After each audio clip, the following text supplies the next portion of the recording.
Bom dia a todos os que vão ver o vídeo depois. Essa videoaula, nós estamos na segunda aula do módulo 2, Fundamentos da Gestalterapia. Tivemos uma aula, segunda aula comigo, o professor Daniel, tivemos uma outra aula com a professora Amanda Lívia, e hoje vamos continuar discutindo a clínica do ato, que é uma proposta a partir de uma pesquisa que eu realizei no mestrado, que faz uma relação entre gestalterapia e psicologia existencialista. Mas eu queria começar discutindo um aspecto que eu acho fundamental na nossa prática clínica enquanto gestalterapeutas. E eu diria que enquanto psicoterapeutas existencialistas ou fenomenólogos, que é o aspecto da nossa própria experiência pessoal, experiência particular enquanto terapeuta. E o que eu estou chamando aqui de experiência particular?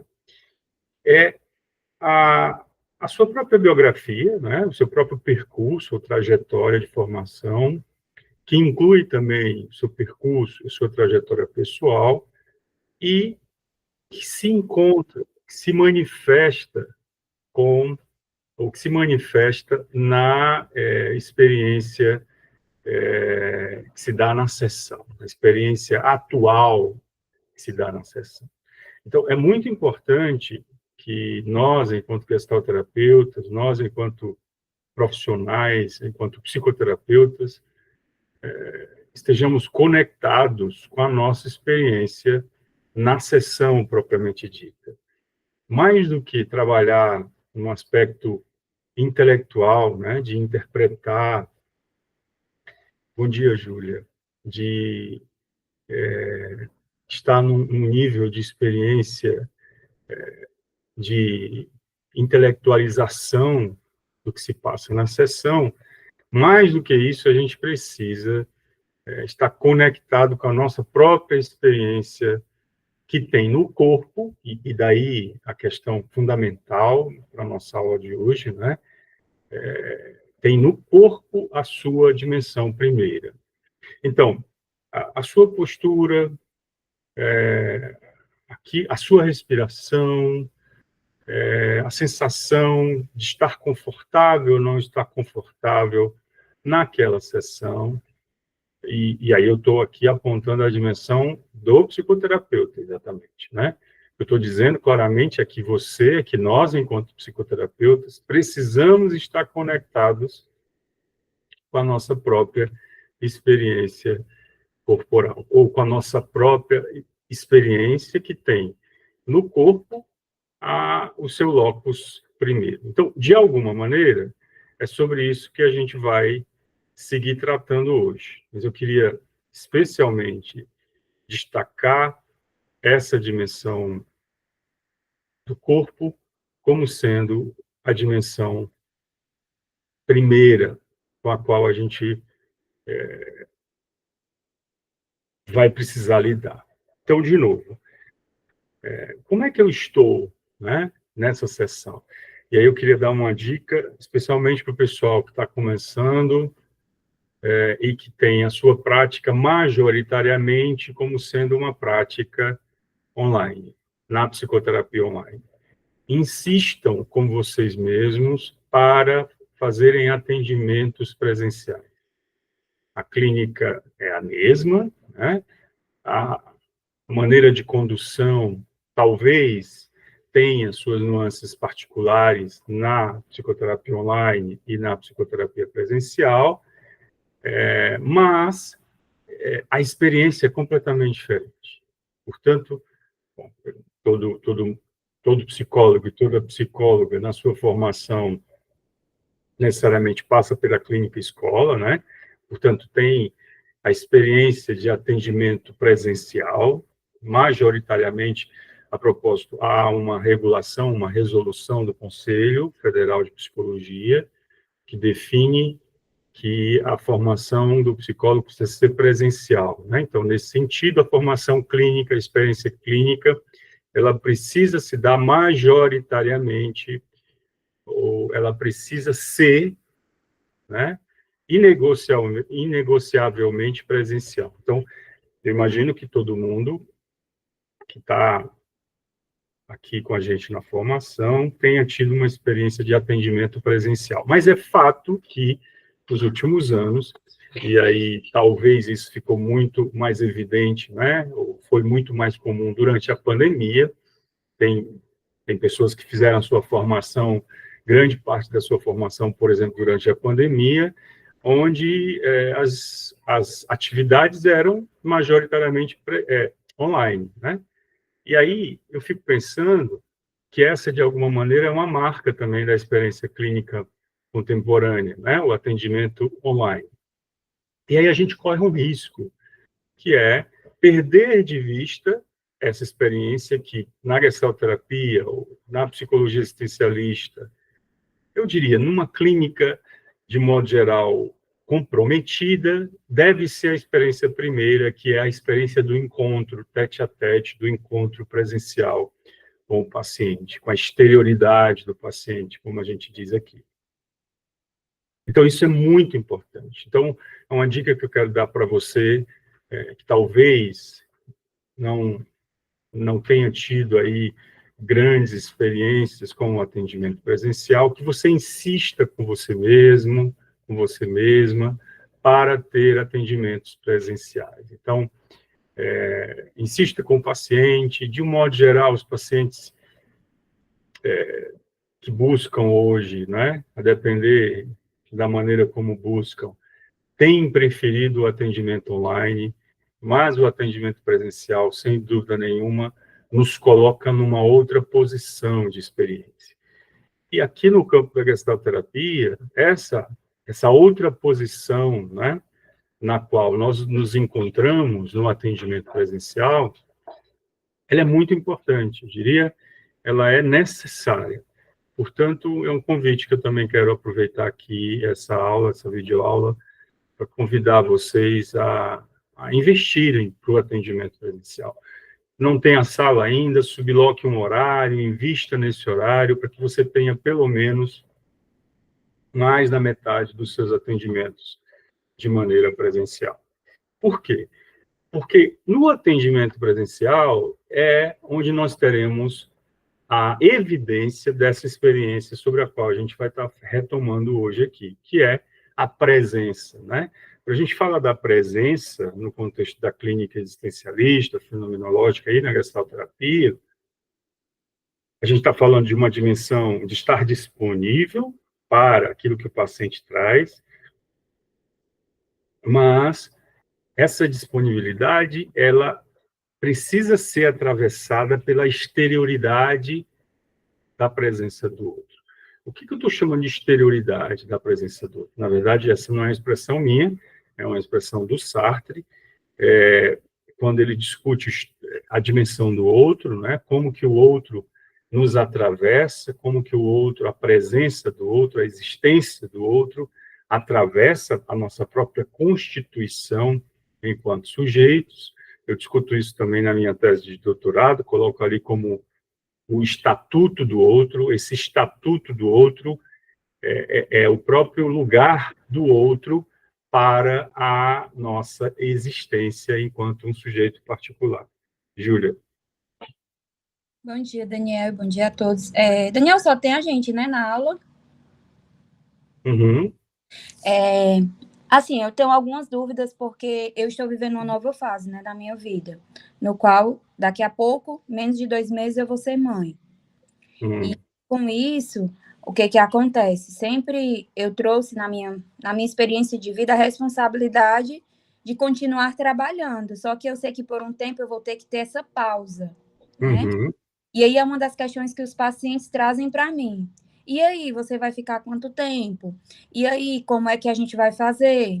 Principalmente os meus pacientes online, né? Uhum. E aí eu falo dessa importância dos 45 dias, que a gente tem que ver a rotina do bebê, que eu preciso ver como é que essa criança vai estar nesse mundo, lidando com as questões, como é que vai ser o sono, como é que vai... Toda essa rotina precisa-se de um tempo para ser adaptável. E para os meus pacientes presenciais, eu sempre falo que... Porque meus pacientes presenciais são aqui no interior. E todo esse período, né, já de puerpério, eu vou passar em Fortaleza, né, em casa. E aí é uma dúvida que me surgiu, né? Eu disse, eu sei que eu não posso dar esse tempo, porque é o tempo da criança, né? Mas aí, assim, é um tempo de 1 mês, 2 meses, que a gente faz essa pausa. Minha dúvida é, a gente faz essa pausa, e esses atendimentos que seriam quinzenais, eles podem, porque tem pacientes meus que é quinzenais, porque não consegue, né, sustentar a terapia por semanal.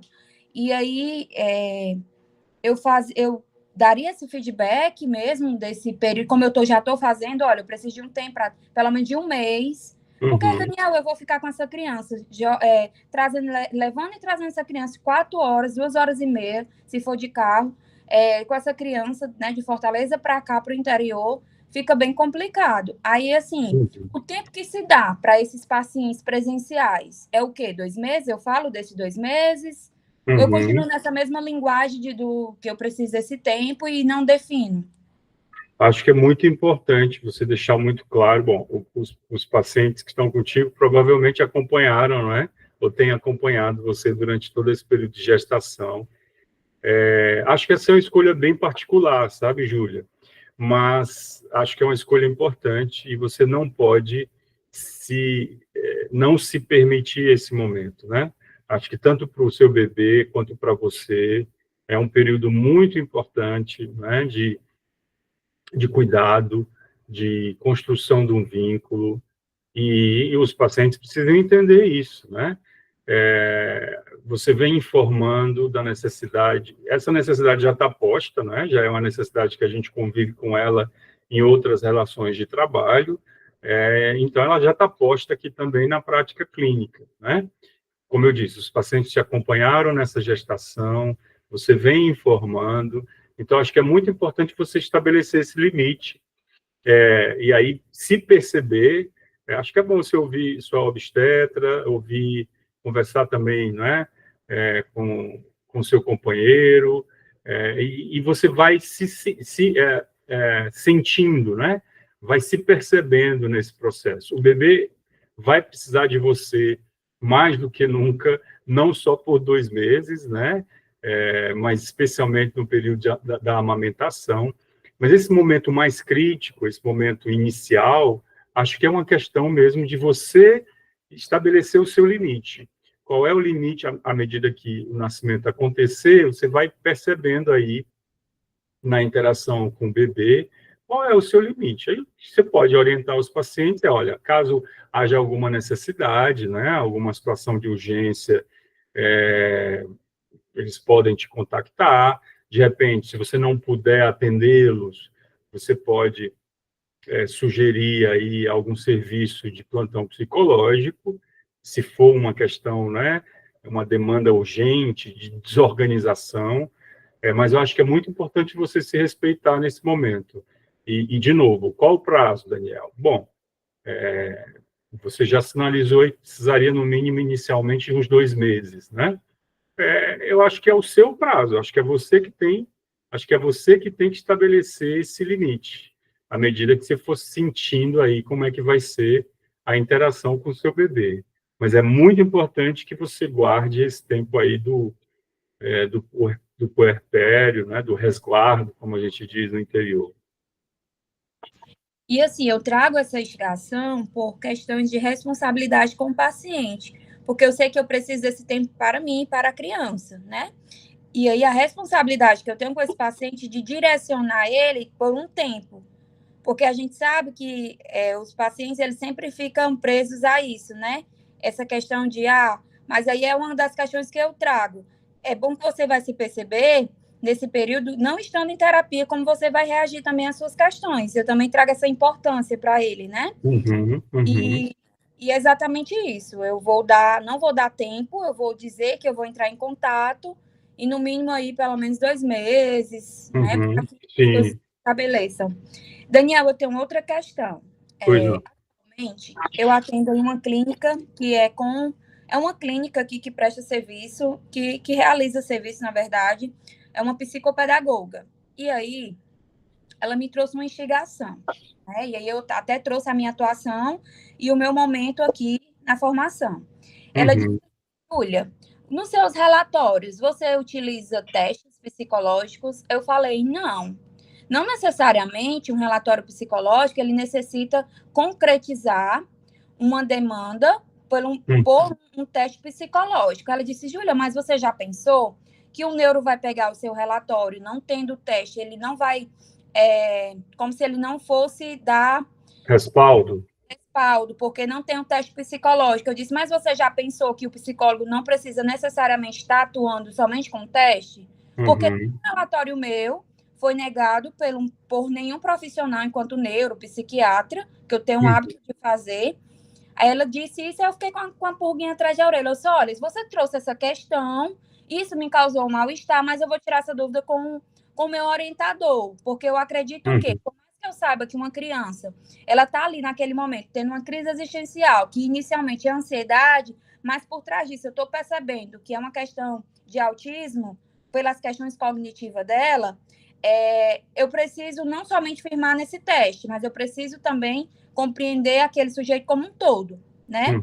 E eu disse, olha, eu vou tirar essa dúvida, e ela me falou isso na quinta-feira, só vou tirar essa dúvida no sábado, e posteriormente eu te dou essa resposta, porque até agora eu não senti nenhuma necessidade de estar fazendo teste, de estar assumindo compromisso com o teste psicológico, porque não é só ter e fazer de qualquer jeito, né? Você tem que assumir e concretizar, porque também você está dando uma hipótese diagnóstica. Júlia, assim, acho que uma coisa que precisa ficar clara, se duvidar para ela, é que a nossa avaliação, a avaliação de um psicólogo, de uma psicóloga, ela tem vários instrumentos. Um deles são os testes psicológicos.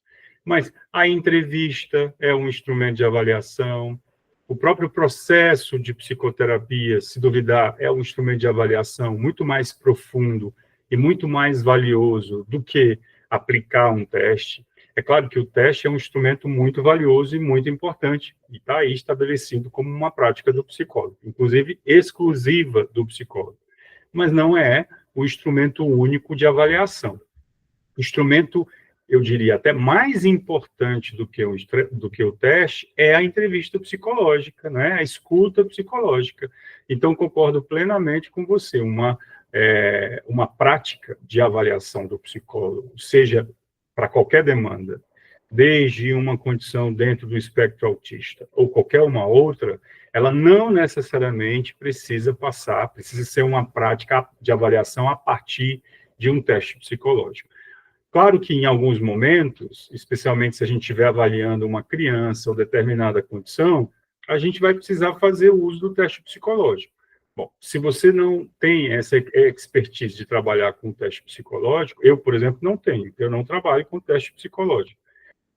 Durante a minha prática clínica, em algum momento usei alguns testes no meu consultório particular, especialmente quando eu recebia crianças que tinham dos pais a demanda, ou da escola, uma demanda de avaliação específica. Por exemplo, uma avaliação cognitiva. Essa criança parece ter algum tipo de déficit cognitivo, na escola ela não está acompanhando como os outros coleguinhas, e aí a família trazia para avaliação ou para o acompanhamento psicológico e pedia algum nível de avaliação.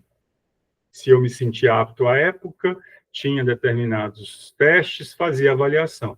Mas eu não uso testes psicológicos. Quando eu tenho a necessidade, encaminho para um colega que trabalha, por exemplo, exclusivamente com avaliação psicológica. Então, é extremamente usual isso, é uma prática comum, nem todo psicólogo ou psicóloga trabalha com avaliação psicológica. Quando há necessidade de avaliação, você encaminha para um especialista, existem clínicas de psicólogos, né, e psicólogas especializadas nesse tipo de avaliação, em neuropsicologia, coisas do tipo, caso um médico ou outro profissional esteja acompanhando essa criança ou a escola, né, peça avaliação. Mas isso é um processo avaliativo completamente diferente do processo avaliativo que se dá num processo de psicoterapia ou a partir da entrevista psicológica. Então, acho que a sua resposta para ela tem que ser bem objetiva. Olha, a prática psicológica, a prática clínica psicológica já pressupõe uma avaliação através da entrevista clínica, através do próprio processo de psicoterapia, e isso não necessariamente passa pelo uso de testes psicológicos. Quando há necessidade de uso do teste psicológico, a gente encaminha para um profissional que trabalhe com isso. Como não é o meu caso, você pode dizer isso para ela, não é o meu caso, eu não trabalho com avaliação psicológica. Se houver necessidade, a gente encaminha para o profissional que trabalha com avaliação psicológica. Acho que isso precisa ser dito, Júlia, de uma maneira bem tranquila, e não em nenhum momento isso compromete o seu lugar de profissional, entendeu?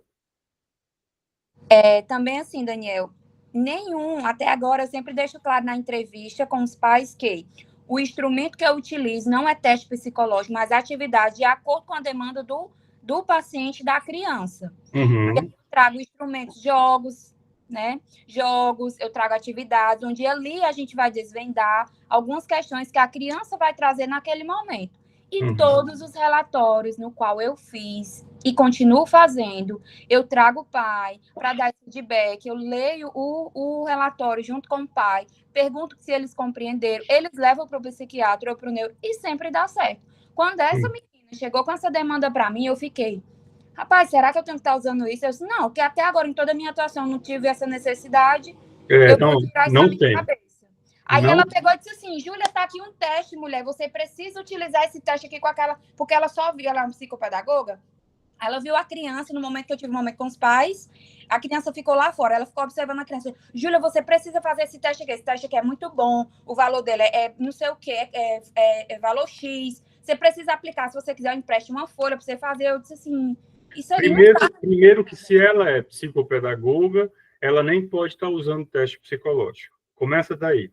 E outra, certo? Então, isso precisa ficar claro, porque só quem deve ou pode usar, segundo o Conselho Federal de Psicologia, é o psicólogo ou a psicóloga. Então, o psicopedagoga não deve usar testes psicológicos. Podem usar outros testes, as escalas de avaliação, qualquer coisa do gênero, mas teste psicológico é instrumento exclusivo do psicólogo e da psicóloga. E segundo, acho que essa postura dela, Júlia, você tem que... ela está meio que interferindo no teu procedimento, não é? Na tua conduta.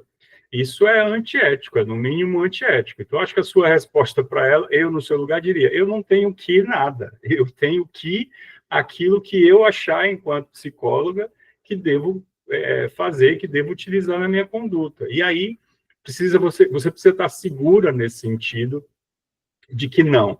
Você não precisa necessariamente usar teste psicológico para fazer uma avaliação psicológica. Por quê? Porque a sua expertise enquanto psicóloga clínica passa por outros instrumentos. A ludoterapia, né? A entrevista psicológica, o processo psicoterapêutico e por aí vai. Então, fique tranquila nesse sentido, você não tem que nada, tá bem? Ótimo. Daniel, eu vou precisar sair. Bom dia, Carla, porque agora eu vou ter um paciente do Projeto Fala, que só pode ir às 9 horas. Bom dia. Aí depois eu retorno para a aula. Tá bem. Então, continuando, essa dimensão da qual eu estava falando inicialmente, que precisa estar, então, aqui no jogo, que é o jogo da nossa prática clínica, que é a própria experiência. Isso é muito a nossa experiência enquanto presença para esse processo de psicoterapia que está se dando, né? Esse encontro, né? Então, eu dizia, antes de começar a responder a pergunta da Júlia, que nós precisamos insistir nessa prática presencial, né? Para sair um pouco dessa zona de conforto, que às vezes nos coloca num time e numa dinâmica clínica muito tutelada por essa experiência que se dá aqui online, né? Esse espectro online, onde nós não temos acesso à exterioridade do outro. Eu usava essa expressão, né?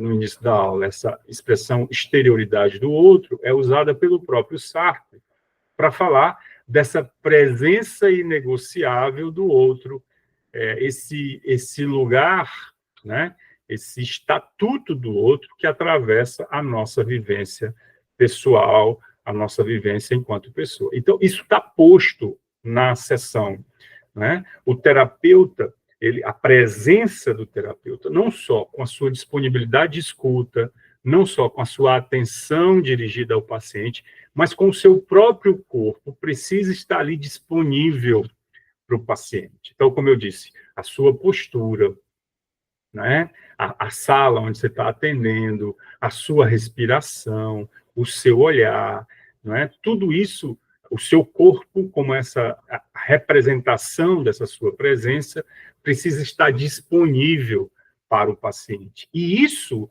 expressa a exterioridade do próprio terapeuta para o paciente. E o contrário também é verdadeiro, né? A presença do paciente, a postura do paciente, a respiração do paciente, tudo o perfume, as roupas, tudo isso é a presença do paciente enquanto uma exterioridade que se mostra para o terapeuta, com a qual o terapeuta, especialmente aqui nesse campo da gestalterapia, precisa trabalhar.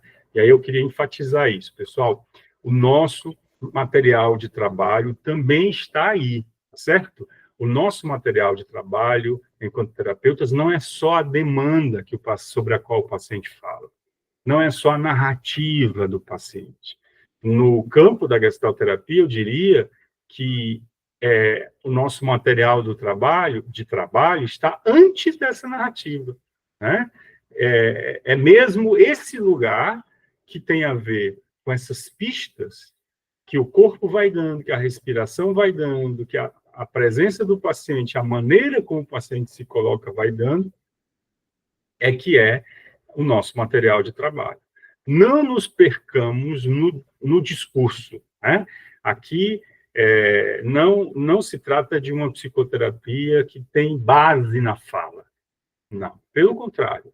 A fala, ela, se é que tem base na fala, se é que a gente trabalha com aquilo que é dito não é dito só nas palavras, né? Mas aquilo que é dito em toda a performance do paciente. Nesse sentido, também, a sua disponibilidade enquanto terapeuta está em toda a sua performance.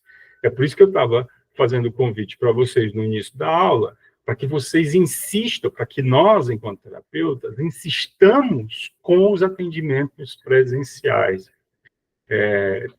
Tenha na sua agenda de trabalho, se não 100% dos seus atendimentos presenciais, que não é possível nessa conjuntura, né, que a gente vive, mas tem aí uma porcentagem significativa dos seus atendimentos de maneira presencial. Por quê? Porque é através dessa presença, que também é material, que nós teremos elementos fundamentais para o nosso trabalho. Com isso, eu não estou aqui colocando em xeque o atendimento online, certo? Eu só estou aqui destacando a importância da gente não perder de vista essas nuances que se apresentam no atendimento presencial. Ok? Então, vamos lá. O corpo, portanto, é essa base primeira, né? Então, em gestalterapia, nós podemos dizer que o nosso trabalho começa no corpo. O nosso trabalho começa no corpo. Daniel, isso é só na gestalterapia? Não. Talvez na gestalterapia isso esteja de maneira mais escancarada, né? Porque está lá na própria base epistemológica da gestalterapia. Se você for retomar lá todas as obras, né, clássicas, Ego, Fome e Agressão, Gestalt Therapy, e outras obras, nós vamos perceber que toda a base, toda a construção, todo o edifício, né, teórico da gestalterapia, ele aponta para essa dimensão primeira da experiência corporal. Então, isso é muito importante para a condução, e aí é sobre isso que eu queria falar essencialmente hoje, né? Para a condução clínica, o seu material de trabalho vai estar no corpo. Ou usando uma outra expressão, né? O nosso material de trabalho será exatamente esses lapsos corporais, essa postura, esse olhar enviesado, esse sorriso que se coloca no momento onde a pessoa estava falando sobre uma coisa dramática. Então, essas conexões, essas contradições, né? Esses aspectos materiais, eu diria, objetivos, que se confundem com a própria subjetividade, esse vai ser o nosso material de trabalho. Tá bem? E é daí que surge a minha inquietação com esse tema, é daí que surge a clínica do ato, é daí que surge esse diálogo entre a gestalterapia e a psicologia existencialista, que nós vamos hoje retomar alguns aspectos importantes. Bom, é uma proposta de pesquisa do meu mestrado. Como eu disse, eu fiz uma interlocução entre os fundamentos da gestalterapia, especialmente esse recorte sobre o que é o corpo, num diálogo com Sartre, entendendo essa psicoterapia, a gestalterapia, como uma psicoterapia fenomenológica existencial ou existencialista. Então, a base da gestalterapia, além de outras filosofias e teorias, tem também a fenomenologia e o existencialismo. Nessa pesquisa, eu defino o ato como essa performance que inclui tudo isso sobre o qual eu estava falando anteriormente, né? Essas pistas, esses lapsos, esses elementos que são materiais e que se confundem com a própria subjetividade. Portanto, é uma clínica da performance ou uma clínica da situação, para usar em um termo importante para a psicologia existencialista. Então, é daí que surge. Clínica do ato, portanto, é como eu batizo, é o nome que eu dou a essa compreensão de que a clínica na gestalterapia, olhada por esse viés da fenomenologia e do existencialismo, é uma clínica da performance. Vamos tentar entender, e para isso eu estou usando essa apresentação para a gente aproveitar aqui e revisitar os fundamentos da gestalterapia. Deixa só o computador responder aqui. Tudo bem. Acho que já está aparecendo. Então, vamos lá. Aspectos importantes aqui para a gente retomar, né? A gestalterapia é uma perspectiva humanista, da psicologia humanista. Portanto, ela está dentro do escopo da psicologia humanista. E o que significa isso? Assim como as outras abordagens da psicologia humanista, CP, psicodrama e outras, tem como fundamento uma visão otimista sobre a condição humana. Então, a gente vai partir de uma leitura mais otimista sobre o sintoma não mais como uma expressão de uma condição mórbida, mas como uma tentativa de saúde, né? É assim que a gente entende no campo da psicologia humanista. Todo sintoma ele é uma tentativa daquele organismo, daquela pessoa de encontrar a sua saúde. Então, muito mais do que apontar para a doença, o sintoma aqui é entendido como uma tentativa de ajustamento, como a gente diria na gestalterapia. Uma outra questão importante que está posta para todas as correntes da psicologia humanista é a fundamentação em um método que não é mais o método, digamos, que busca fazer uma relação entre causa e efeito, né?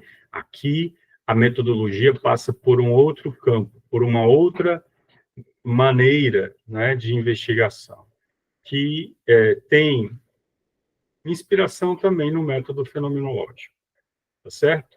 Uma outra questão que é posta também na perspectiva humanista e que está colocada na gestalterapia é o próprio lugar do especialista, do terapeuta, do psicólogo, da psicóloga como especialista. Aqui nós seremos uma pessoa, né, para tomar aí a contribuição, a valiosa contribuição do Carl Rogers. Nós estaremos nos colocando enquanto pessoa que se encontra com outra pessoa, e não como especialista detentor de um saber sobre a experiência do paciente. Então, nesse sentido, a nossa parceria com esse paciente será uma parceria de pessoas que experienciam, né, aquela dimensão de relação. Pois bem, além de ser uma perspectiva humanista, é uma perspectiva existencial ou existencialista, né? Ela vai partir das dimensões da própria existência, angústia, a relação com o mundo, ser no mundo, a própria dimensão da corporeidade, a dimensão da temporalidade, então, todas as dimensões que apontam para a dimensão da existência, a própria dimensão do sofrimento, né, enquanto essa expressão de uma experiência de angústia, tudo isso vai estar posto na gestalterapia e vai ser também elemento de trabalho da gestalterapia. É uma perspectiva fenomenológica, porque, como eu disse, o método da gestalterapia, que é a concentração, que a gente vai falar sobre ele tem inspiração no método fenomenológico, ok? Deve-se lembrar que toda a proposta da gestalterapia, a partir do Peirce, vai sendo construída em oposição àquilo que já estava posto na clínica da época, que era basicamente a psicanálise, né? Então, por que o método da gestalterapia é a concentração? Porque o método proposto para a psicanálise era a associação livre. Então, o Peirce vai construindo a sua teoria em paralelo com aquilo que estava posto enquanto teoria da psicanálise e em contraponto à psicanálise. Por isso que ele fala da concentração, por isso que ele fala da awareness em oposição ao inconsciente, e a gente vai, vocês viram algumas questões como essas na aula com a professora Amanda, o pessoal que vai ver o vídeo depois encontra material disponível nas nossas outras videoaulas sobre esses elementos, né? Consciência, awareness e por aí vai. E aí, nesse sentido, portanto, que o Peirce vai construindo a sua teoria. E assim, se é uma teoria humanista, existencial, existencialista, né, e fenomenológica, ela vai partir desses elementos da própria condição que estão postos nessa teoria. A condição da liberdade, a condição da angústia, a necessidade de lidarmos com a própria facticidade, objetividade da vida, a dimensão da experiência vivida, a dimensão da corporeidade. E esses elementos todos estão postos nas questões iniciais que eu coloquei para vocês. É assim que a gente vai, então, perceber que o corpo é o elemento fundamental num processo de psicoterapia tomado aqui no campo da gestalterapia. Porque o corpo é o meio pelo qual ocorrem as manifestações da existência humana. É o homem existente num determinado lugar, numa determinada cultura, e apresentando em seu ato uma expressão daquele tempo, né? Eu diria, na verdade, que nós eu diria não, é o Peirce que diz isso, né? Nós não temos um corpo, né? Nós somos. O corpo também é psíquico. Essas expressões todas, que podem parecer clichês e chavões, elas, na verdade, expressam a profundidade da teoria e de como tudo isso está posto aqui na gestalterapia. Então, a clínica do ato é uma maneira de se pensar isso, a maneira de se compreender isso. É uma forma a partir da qual a gente pode aprofundar esse conhecimento sobre a gestalterapia ser uma perspectiva fenomenológica existencial. E aí, basicamente, a partir da lente sartriana. E eu coloco aí, né? Se a gestalterapia é uma abordagem fenomenológica, a lente sartriana tem muito a contribuir com essa abordagem. Por quê? Porque a lente sartriana, ou a psicologia existencialista do Sartre, vai tratar da liberdade, vai tratar da situação, vai tratar da relação com o outro, elementos fundamentais aí para a gestalterapia. Então, vamos lá. De um lado, nós temos o cliente, né? Com os seus gestos, a sua fala, a sua maneira de sentar, uma certa maneira de olhar para o terapeuta, as variações do tom da voz. Do outro lado, o terapeuta, também com a sua postura, também com a sua entonação de voz, imaginando ou pensando sobre os significados da fala do paciente, tentando receber aquele paciente, e o terapeuta também tem os seus gestos, o terapeuta também é afetado pela maneira do paciente se colocar, né? Então, tudo isso está lá, presente na expressão corporal do paciente, e tudo isso que está aqui, presente na expressão corporal do terapeuta, se encontra na sessão de psicoterapia. E é a partir daí que se dá o trabalho, tá certo? O trabalho clínico.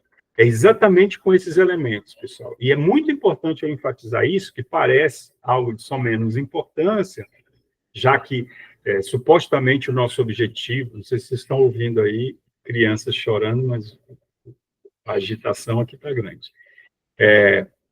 Parece elemento de só menos importância, porque supostamente o trabalho seria desvendar o sofrimento do paciente, entender por que ele sofre, como ele sofre, parecendo uma coisa, né, da profundidade, uma coisa que está escondida. Aqui não.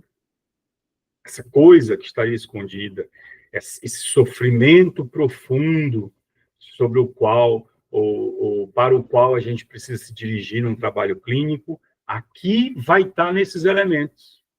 Isso é muito importante, meio que um paradigma que precisa ser quebrado aqui.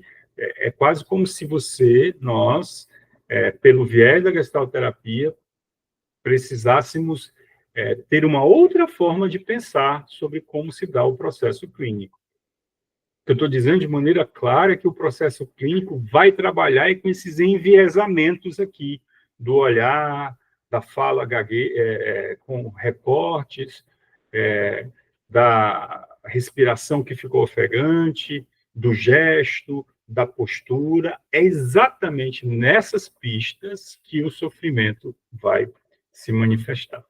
E isso vai precisar ser entendido nesse entre da relação entre o paciente e o terapeuta, né? Aí eu coloco aí que mensagens esses movimentos, né, expressam, que discursos ou marcas eles reproduzem, que ato eles anunciam. Já estou introduzindo aqui para vocês a ideia do ato enquanto performance.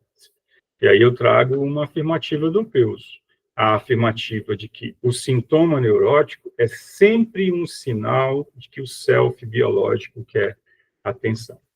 Traduzindo, todo sintoma que o paciente vai trazer como queixa, ou mesmo vai apresentar, mesmo que ele não fale sobre isso, mas ele apresenta isso, você, enquanto terapeuta, percebe, né? A sua escuta aponta para aquele sintoma. Na gestalterapia, esse sintoma vai ser entendido como uma expressão de que o self, que se manifesta no corpo, vai ou está querendo atenção. É como se o Peus estivesse dizendo que todo o funcionamento da pessoa vai estar ali vai estar em questão naquela marcação daquele sintoma. É por isso que a gente precisa ir para o corpo. É por isso que a gente precisa olhar para a objetividade da experiência que vai se dando na sessão. E onde é que está essa objetividade? No corpo. Então, seriam gestos, eu pergunto, né? Toda essa apresentação está baseada no meu livro Clínica do Ato. Seriam gestos, o corpo, seu sentido, de sua atitude, a expressão desse self biológico? É possível que as expressões que habitavam os corpos envolvidos no processo, né, do cliente, do paciente e do terapeuta, carreguem os sentidos da própria relação terapêutica, e eu diria, da própria experiência do paciente, e eu já respondo para vocês antecipadamente, sim. O que eu estou dizendo essa luta, esse embate que se dá ali, entre aquilo que o paciente diz, aquilo que você entende, a sua respiração, a postura do paciente, o olhar envergonhado do paciente, o sorriso, as perguntas, tudo isso esse embate vai expressar a própria queixa, vai expressar a própria demanda. Então, não é buscando interpretar a queixa que eu vou ajudar o paciente, mas é buscando compreender essa dinâmica do embate que se dá na sessão, que eu vou ajudá-lo a compreender aquilo que se passa na vida dele. Então, é aí que vai se revelar, ou é aí que se revela o ato, e é aí que se dá e que vai se revelar a dinâmica necessária para o nosso trabalho clínico. Nisso que a gente pode chamar de intercorporeidade. O que seria essa intercorporeidade, né? O corpo, a presença do paciente enquanto expressa no corpo, a presença do terapeuta enquanto expressa no corpo, né? Na postura, na atitude, tudo isso, numa disponibilidade para o outro, vai revelar a questão primeira que precisa ser trabalhada, que tem a ver com a experiência do paciente. Aí eu coloco, falando um pouco da minha experiência, né? E eu trago sempre esse recorte, que quando eu comecei na prática clínica, comecei como gestalterapeuta, e uma preocupação que estava sempre muito presente, sobre a qual eu pensava muito nas sessões, era a minha própria postura, né? Então, eu lembro que, inicialmente, eu ficava muito concentrado na minha postura. Então, pensava muito sobre qual roupa eu ia usar na hora da sessão, né? Sobre como meu gesto, como a minha postura, se sentava assim, com a perna cruzada ou não. Eu gastava muito tempo concentrado nisso. E não me dava conta que aí já tinha uma questão para mim, que era a própria questão do meu corpo, enquanto um corpo que eu me concentrava nisso, querendo estar disponível para o paciente. Eu gastava tempo pensando nessas coisas todas, porque eu queria fazer um bom trabalho, né? Eu queria acolher aquele paciente, e eu me preocupava em saber como é que eu estava para esse acolhimento. E não me dava conta que aí já tinha uma questão presente, que era a própria questão do meu corpo. Então, foi me dando conta, depois eu fui me dando conta e transformando isso num objeto de pesquisa, que eu cheguei a toda essa elaboração, né, que é uma elaboração, obviamente, já estava posta na gestalterapia e posta no Sartre. E qual é a questão? A questão da presença do corpo, ou da experiência, da intercorporeidade com a qual a gente precisa trabalhar.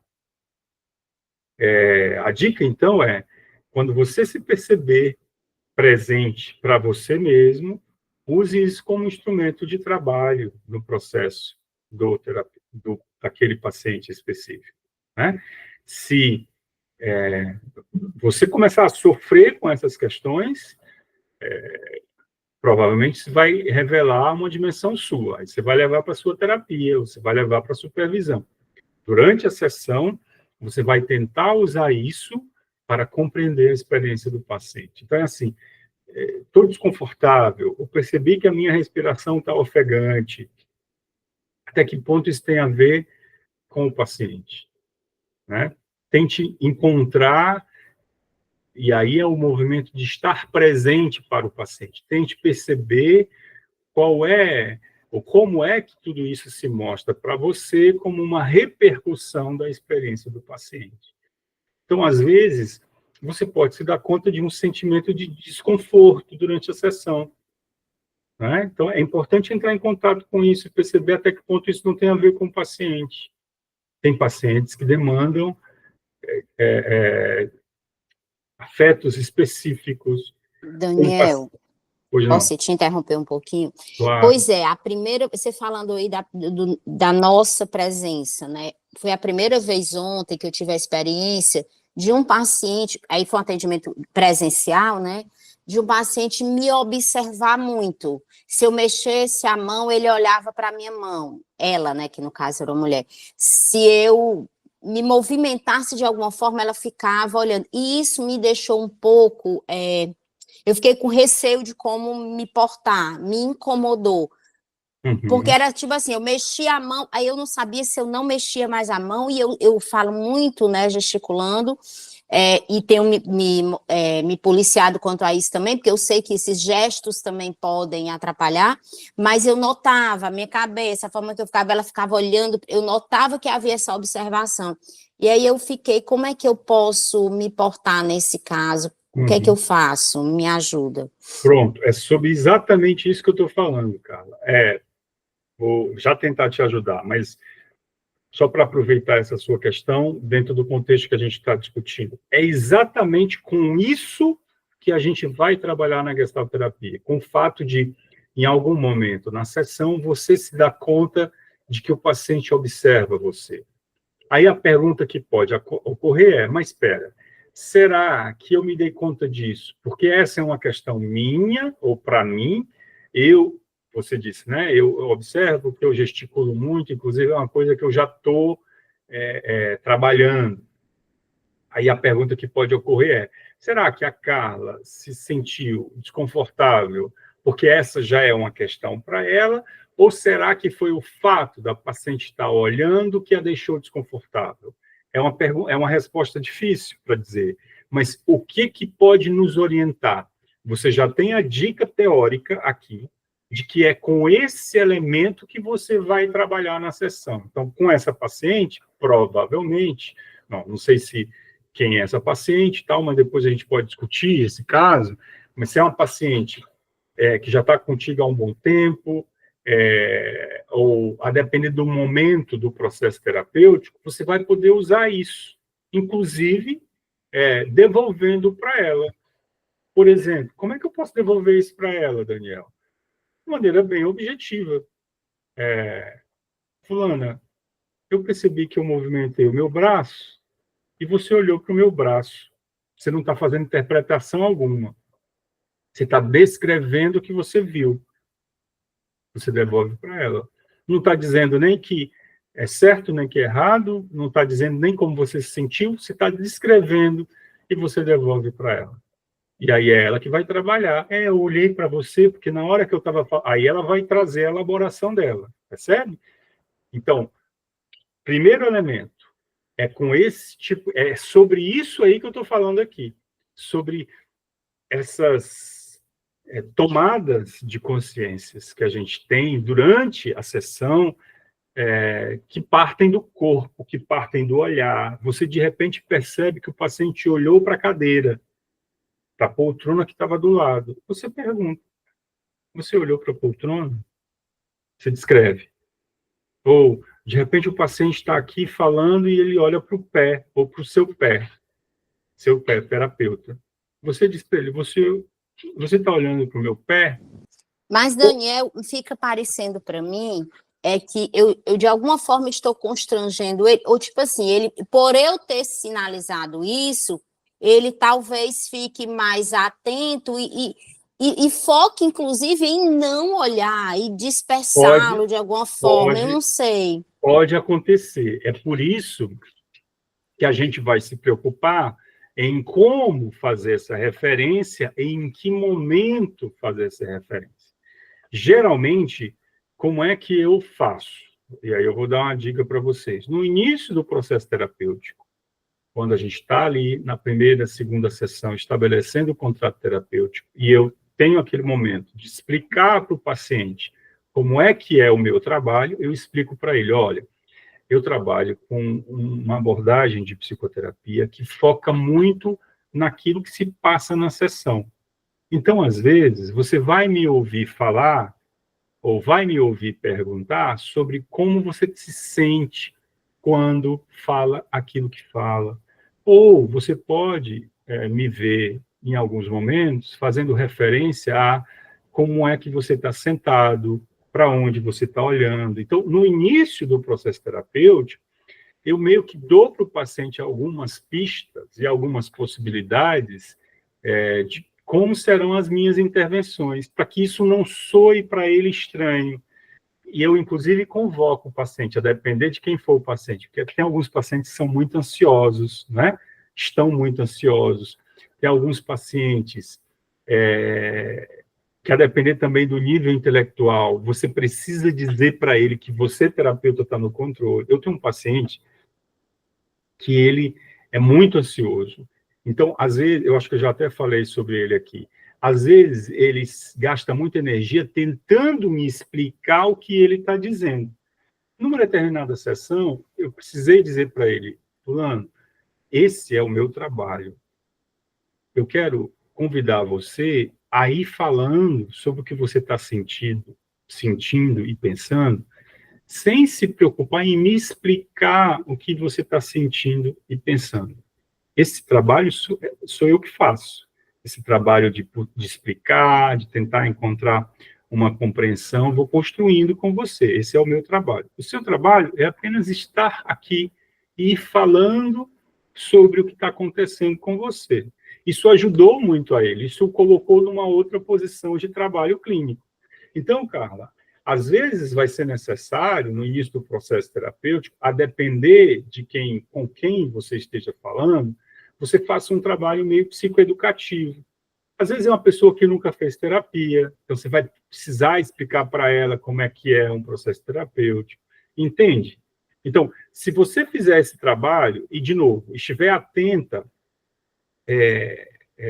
para o momento do processo, eu acho essa sua preocupação muito valiosa, porque pode sim, se você fizer referência a uma coisa, pode acontecer como aconteceu naquele caso Glória, lembra que o Peus, não sei se você já viu, quem não viu, fica a dica, está disponível no YouTube, inclusive, o caso Glória, o atendimento do Peus, é a mesma paciente que é atendida pelo Peus e depois é atendida pelo Carl Rogers. E no atendimento do Peus, o Peus faz referência ao pé dela balançando, e depois ela fica se sentindo meio acuada, porque nada do que ela faz vai passar despercebido ao olhar do Peus e à intervenção do Peus. Isso pode acontecer, mas, de novo, vai depender de como você faz essa abordagem. E se isso acontecer, o que você precisa sinalizar para o paciente é que essa pessoa está segura, essa fronteira do constrangimento precisa ser avançada, precisa ser rompida, para que a gente chegue em outras dimensões de interpretação. Eu acho que, assim, isso vai acontecer naturalmente com o amadurecimento dessa relação terapeuta-paciente. Mas eu gostei dessa ideia de falar com ela, foi o meu primeiro atendimento ontem, então no segundo atendimento, que ainda vai estar ali no início, eu posso trazer essa questão, até porque, por exemplo, ela ficou sentada na ponta do sofá, se colocando ali, eu tive a impressão que ela estava tão querendo aquilo que ela quase entra, sabe, assim, e aí eu fiquei com receio de falar, enfim, eu fiquei um pouco, tanto que essa aula de hoje está me ajudando muito, de como eu vou tratar disso com ela na próxima sessão. Eu não falei ainda, eu acho que cabe ainda eu falar sobre o processo, né? E eu acho que você foi muito sensata em não falar, porque, veja, foi a primeira sessão, a paciente está chegando, essas nuances, elas vão se desdobrar ao longo do processo. Então, provavelmente, daqui a 5, 6 sessões, você vai confirmar que ela está atenta a essas coisas, porque ela vai continuar atenta, se for o caso, né? Se ela continuar te observando, se ela continuar olhando para cada gesto que você faz, se duvidar, é a expressão de uma maneira dela funcionar. Se assim for, em algum momento você vai retomar isso, né? E geralmente, essa é uma dica importante. Geralmente é assim que acontece. Você observou uma coisa do paciente, foi a primeira vez, imaginemos, foi a primeira vez que você observou que o paciente gagueja toda vez que vai falar do pai. Você percebeu, ele gaguejou e ele estava falando do pai. Guarde isso. Está aqui, foi uma informação que saltou. Pense assim, é um fenômeno que chegou para você. Não subestime nada que chegue para você. Você observou a coisa, qualquer coisa, pode ser a coisa mais elementar, sei lá, você observou que durante a sessão o paciente fez assim no anel. Guarde isso. Pode ser uma coisa muito singela, que talvez não tenha relevância alguma. Guarde isso. Numa sessão, depois de 3 meses, você foi observando e você observou que toda vez que o paciente fala de determinado tema, sei lá, do casamento, ele faz isso. Devolva para o paciente. O paciente é que vai interpretar. Mas aí você vai construindo, digamos assim, a sua percepção desse elemento que parece de só menos importância. Em algum momento você se sente segura. Por quê? Qual é a segurança? De qual segurança a gente precisa para devolver alguma coisa para o paciente? Vínculo terapêutico estabelecido. Você sente que o vínculo já está estabelecido. Passou aí os 2, 3 primeiros meses de sessão, você já conhece elementos sobre a biografia desse paciente, não é? Já tem aí muita informação, aí chegou a hora, então, de você ir se aventurando enquanto terapeuta, de ir devolvendo algumas coisas. Fulano, eu lembro, você agora fez isso no seu anel, e agora eu lembrei que nas nossas primeiras sessões, você também costumava fazer isso. Você percebe, né? Então, é uma possibilidade com essa paciente, Carla. Depois das 6 primeiras sessões, você, se isso se mantiver, você dá essa devolutiva para ela. E aí, de novo, é ela que vai trabalhar. Eu achei interessante o que você falou, porque, na verdade, eu acho que eu estava focando muito no momento ali, né? E o que é que eu faço agora? Ela meio que, eu posso usar isso, mas talvez não caiba agora eu falar sobre isso. Então, essa coisa do guardar esses movimentos do paciente, eu acho que isso vai até me deixar um pouco mais relaxada, eu acho, agora. Porque é o observar quando isso vem de novo, se vem de novo. Exatamente. Né? Isso é muito interessante. Obrigada, Daniel. De nada. E nós precisamos também estar atentos a isso também em nós, né? Porque como é que é, e é isso que estava aqui, que eu estava falando no slide anterior, quando eu comecei a minha prática clínica, a minha presença sendo olhada, como é que eu me sentia sendo olhado pelo paciente, era uma questão para mim. Por isso que eu gastava tanto tempo, tanta energia em perceber os meus movimentos, os meus gestos, se cruzava a perna assim ou assado. Com o passar do tempo, eu comecei a notar que isso tinha a ver também com a minha experiência inicial. Eu estava iniciando, eram os meus primeiros pacientes, então, como eu disse, eu estava muito preocupado em ajudar aquelas pessoas, então eu me preocupava como é que os meus gestos iam ser colocados naquela sessão, né? Com o passar do tempo, eu deixei de me preocupar com isso, não que isso deixou de existir. Eu hoje continuo entendendo que a minha presença, a roupa que eu uso, o perfume que eu uso, a maneira como eu cruzo as minhas pernas, o sapato que eu uso, tudo isso é questão para o paciente. E aí, Carla, eu queria aproveitar também esse teu exemplo para dizer isso. Você é uma questão para o seu paciente. Como assim, Daniel? O paciente vai observar você, o paciente vai observar o sapato que você está usando, o perfume que você está usando, se a sua maquiagem está assim ou assado. E a maneira como ele lida com isso é talvez uma expressão da própria experiência que ele traz, né, enquanto demanda para a sessão. Uma outra coisa que eu ia dizer, então, é que o fato do paciente te olhar e isso provocar algum desconforto precisa ser, em algum momento do processo terapêutico, um elemento trabalhado como sendo um elemento da experiência do paciente. Precisa deixar de ser um elemento seu, por exemplo, porque você está começando, porque você se sente inseguro, ou qualquer coisa do gênero, imagina, ou porque você se acha uma pessoa bonita, uma pessoa elegante, ou porque a questão de você gesticular já é uma questão para você. Em algum momento, isso precisa sair dessa dimensão e precisa passar a ser uma questão sobre o processo e a experiência do paciente. Entendeu? Eu entendi. Inclusive, assim, aconteceu também uma coisa que eu até hoje estou tentando entender. Eu tenho uma paciente também da clínica que quando eu interrompi por conta do recesso de trabalho, ela também interrompeu e ela só retornou quando eu voltei. E quando ela retornou, ela me deu um livro de presente. Aí meu Deus, como eu digo, é apenas um presente, Carla, é apenas um presente. Sim. Mas você fica, né? Por que ela me deu esse presente, né? Sim. Enfim, foi um livro de uma psicanalista que ela trouxe em uma sessão e eu sugeri um livro dessa psicanalista e quando ela veio, ela trouxe um outro livro dessa mesma psicanalista, que por sinal é um livro muito bom. Mas enfim, Daniel, eu fiquei, será que isso é uma coisa boa? Será que... Enfim... Pois isso é é uma questão, é uma coisa, diria, que surge no processo, vai sempre surgir. E aí, se é boa ou se é ruim, de novo, tem a ver com o paciente e tem a ver com você.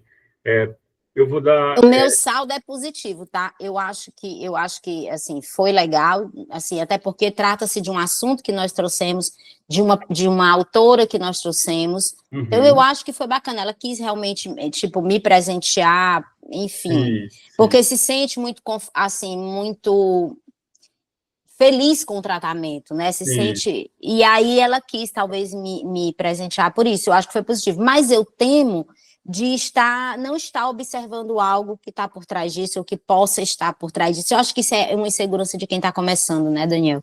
Talvez, mas eu acho que é uma questão muito valiosa. Você se colocar... Acho que vale mais a pena a gente pensar. A resposta mais importante não é nem se isso é bom ou ruim, receber um presente, mas, para mim, vale mais a pena pensar você se colocando essa questão. Porque quando você se coloca, será que é só um presente? Será que eu recebo ou não recebo? Por que ela está me dando esse presente? Me parece que tem a ver com o teu comprometimento do teu trabalho clínico, entende? E aí, se é o seu comprometimento, você está indo no caminho certo em ter recebido. Você falando disso, eu lembrei agora que uma vez eu levei flores para o meu terapeuta.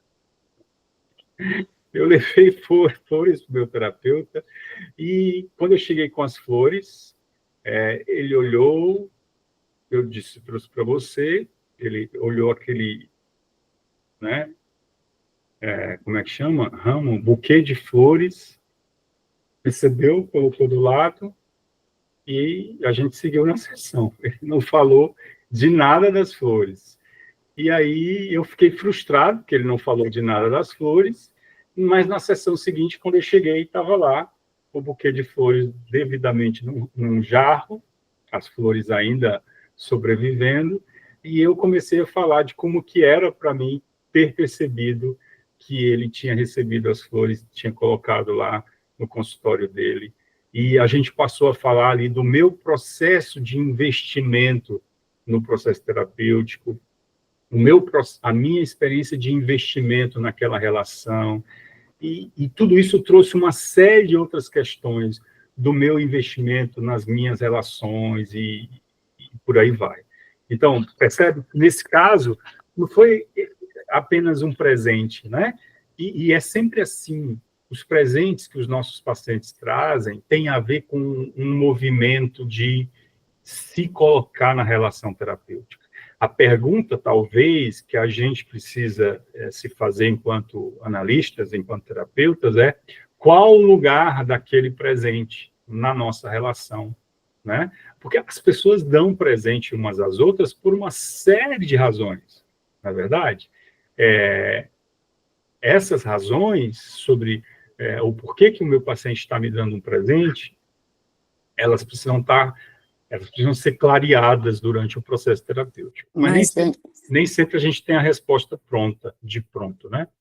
E aí, uma observação que eu fiz, que eu quero trazer aqui, porque você sempre traz isso, e eu levo isso muito no meu atendimento, como isso me afeta, né? De que forma a Carla está recebendo isso e o que pode ser meu e não do paciente. Aí você disse agora, né? O terapeuta lá que você veio e tal, não fez nenhum comentário e tudo, você ficou frustrada. No meu caso, eu sou uma pessoa que adora receber presentes. Se a pessoa me der um bombom, eu valorizo muito isso. É uma característica minha, eu fico muito feliz. Isso, para mim, tem um valor. Então, nesse caso, eu vou agir sempre assim. Se eu receber, eu vou dizer, muito obrigada, fiquei muito feliz com o seu presente, que bom que você lembrou de mim e tal. Alguma coisa nesse sentido, eu não lembro nem o que foi que eu disse. Mas eu agradeci com muito afeto também. E aí... aonde eu quero chegar é que tem muito seu, né, de você, né, da pessoa, do terapeuta, diante dessas reações. Tem. E aí, meu receio eu não sei, eu acho que eu estou me julgando muito, né, Daniel? Eu também acho que isso é muito do início também. Talvez, mas assim, uma coisa importante talvez eu precise lembrar, é que é a terapeuta Carla que está recebendo isso, esse presente. Sim, pois Não é a Carla. Não é a Carla do dia a dia que, quando recebe um presente, nem que seja uma caneta, diz: olha, você lembrou de mim, que legal. Não, eu não falei lembrou de mim. Eu lembro que eu fiquei muito, muito prestando atenção em como eu ia comemorar isso. Sim. Eu olhei assim para ela. Eu acho que você tem a sua forma de agradecer, e essa forma não precisa mudar. Você pode dizer obrigado. Eu disse, nossa, eu fiquei muito feliz, gosto muito realmente da Ana Su, e obrigada pelo presente. Pronto, eu acho que você fez uma boa resposta. Aí, a próxima cena vamos ver qual que é o lugar desse presente que ela trouxe para você. Vamos ver como é que isso vai se colocar na relação de vocês. E aí, em algum momento, pode ser, não sei, né? Pode ser até que você precise retomar essa situação com a paciente. Pode ser que, em algum momento, a Carla precise até revisitar com a paciente aquele momento da entrega do presente, né? Por quê? Pode ser que o fato dessa paciente ter trazido esse presente tenha a ver com o funcionamento da paciente, com o sintoma da paciente. Aí, se for assim, vai ser muito terapêutico, muito importante para o processo dela, que você retome isso em algum momento. E, em algumas situações, talvez seja até muito importante, a depender de quem seja a pessoa, de qual lugar ela está colocando aquele presente na relação terapêutica, que você não receba o presente. Nem todo presente você precisa receber. Assim como nem toda pergunta do paciente você precisa responder. Vou dar um exemplo. Logo que eu ainda estava casado, logo que ficamos grávidos, a minha filha nasceu, e aí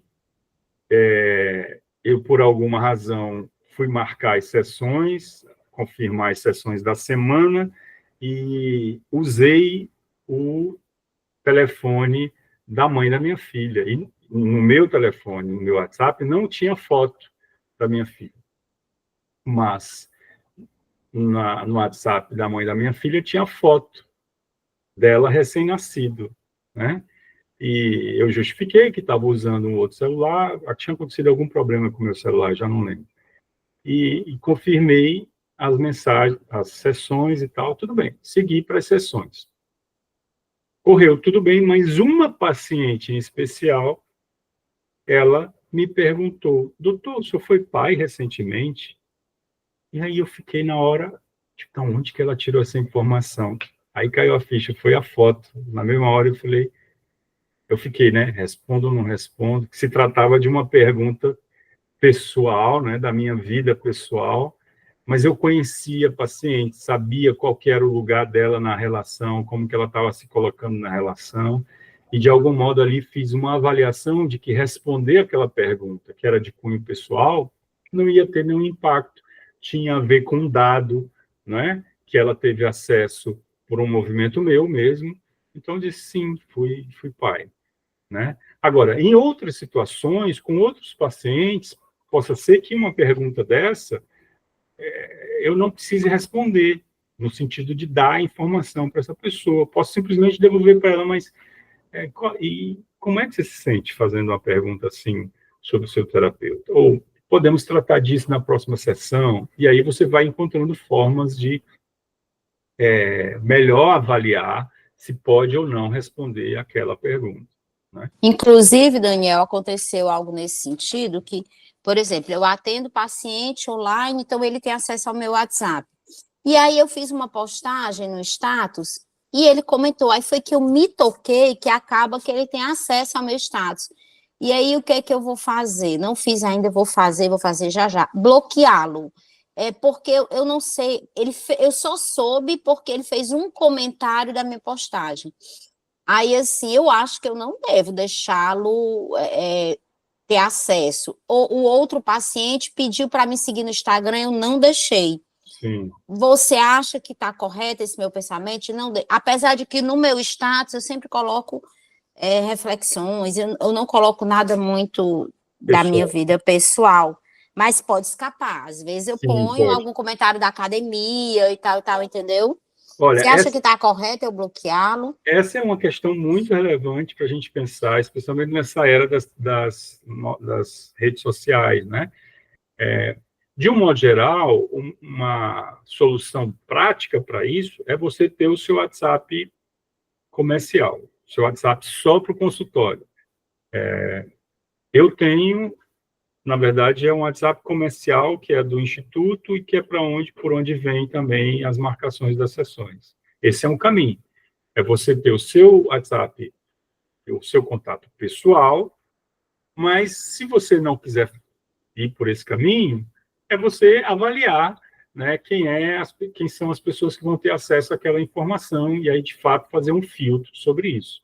É uma preocupação relevante. Não acho que você deva se tolher no sentido de não publicar ou não postar certas coisas, porque alguém vai ver. É igual assim, eu sou terapeuta, agora eu não vou mais sair na sexta-feira à noite porque posso encontrar. Isso acontece muito, né? Eu lembro nas épocas áureas das minhas baladas e saídas, acontecia muito de eu estar de repente num lugar e o paciente aparecer ou me cumprimentar lá. Eu sigo a minha vida normalmente. Lembro de uma situação que eu estava lá com os amigos e tal, e era uma noite de sábado, estava na festa com os amigos, com a minha cerveja, daqui a pouco alguém toca no meu ombro, eu olho para trás, um paciente meu, ele fez assim, ele também estava com a cerveja, eu fiz assim, e a noite seguiu, e eu fiquei na minha, eu já estava lá, não sabia que ele frequentava aquele lugar, não o vi antes de entrar, eu estava lá tocando a minha vida e o paciente chegou. Então, eu não acho que a gente deva deixar de ter vida social porque somos terapeutas. Não. A gente tem vida social e as pessoas sabem que a gente tem vida social.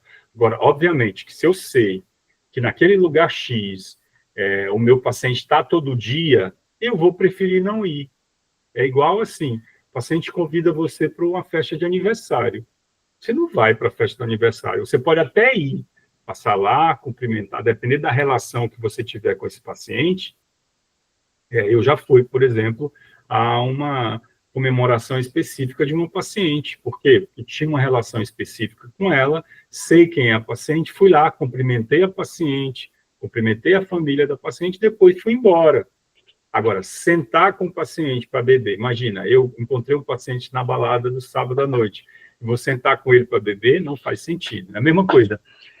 Você pode ir filtrando algumas informações a depender de quem for e quem tiver lá no seu WhatsApp. Rede social. Professor, recebo ou não recebo alguém na minha rede social? Depende também, né? Depende de quem é o paciente e depende de quais informações suas estão lá. De um modo geral, uma solução prática para isso é também você ter a sua rede social profissional. É a solução mais comum que as pessoas encontram. Entendi. Eu não me sinto à vontade, não, confesso que eu não me sinto à vontade, não sei, vou avaliar por quê, mas eu não, porque eu, por exemplo, com a minha terapeuta, com quem eu tenho, assim, uma afinidade tremenda, eu tô com ela há 2 anos e meio, e eu não me sinto à vontade nem de perguntar nada da vida pessoal dela. Pois eu é. tenho um respeito muito grande com essa relação de terapia, de colocar, para que não haja uma influência.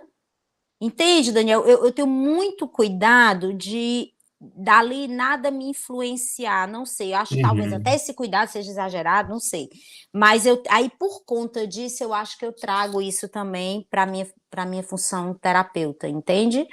Eu Sim, acho que tem, por isso que eu digo, tem muito a ver conosco, né, assim, sim, com a nossa visão. E é por isso que é muito importante a gente fazer a avaliação sobre que tipo de demanda é essa que o paciente está nos apresentando, né? Quando ele nos pede para seguir na rede social, quando ele está fazendo essas perguntas de foro íntimo, né? Sobre a particularidade da nossa vida. É importante que a gente se dê conta, mas qual o lugar disso no processo terapêutico?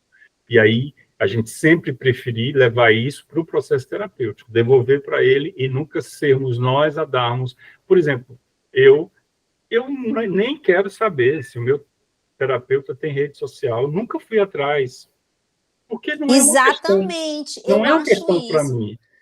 Já me Exato. perguntei coisas do tipo, já fantasiei coisas do tipo, será que ele é casado, não é casado? Eu também. E outro dia eu fiz uma sessão online, e durante a sessão online com ele, um bebê chorou. E aí percebi que ele estava com um bebê recém-nascido em casa. Mas foi uma informação que chegou por outra via. Ele, inclusive, sinalizou durante a sessão. Não, eu perguntei durante a sessão, tem um bebê chorando? E aí ele disse, sim, tem. Isso incomoda você? Eu falei, não. E aí seguimos a sessão, vida que segue, terapia que segue, por aí vai. Então, assim, eu prefiro, e aí Eu também. não tem a ver com o nosso movimento enquanto paciente, não querer saber dessas informações. Pois é. De novo, isso também fala sobre nós, isso também fala sobre o nosso processo terapêutico. Quando Assim como a minha terapeuta traz, por exemplo, alguma fala da vida pessoal dela, em algum momento, tipo, eu trabalho com isso e nesse momento eu observei isso e ela traz como contribuição para a terapia, por mais que eu sinta vontade de perguntar, mas eu não vou, entende? Eu acho que sim, ali existe um limite de relação, mas é uma característica muito minha. Eu sempre respeito o limite das pessoas, eu tento não entrar demais, enfim. Mas é isso. Então, eu não me sinto à vontade. Não porque eu tenha nada a esconder, mas é porque eu tenho uma sensação que qualquer coisa que ele veja fora dali pode influenciá-lo de alguma forma, e eu não quero que isso aconteça. pois é, assim como você tem a sua forma de funcionar, o paciente também vai ter a dele, e aí é muito importante que nós, enquanto terapeutas, estejamos presentes para essa forma do paciente funcionar.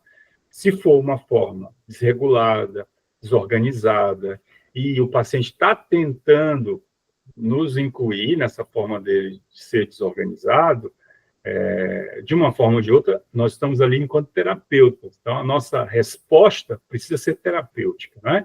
Por exemplo, vou ou não responder para essa paciente se sou pai recentemente? Pois é, eu preciso pensar qual o lugar disso, dessa resposta no processo terapêutico dela. Então, essa avaliação também é uma avaliação clínica que a gente precisa ir fazendo. Bom, a gente vai dar uma parada agora e a gente volta depois do nosso intervalo.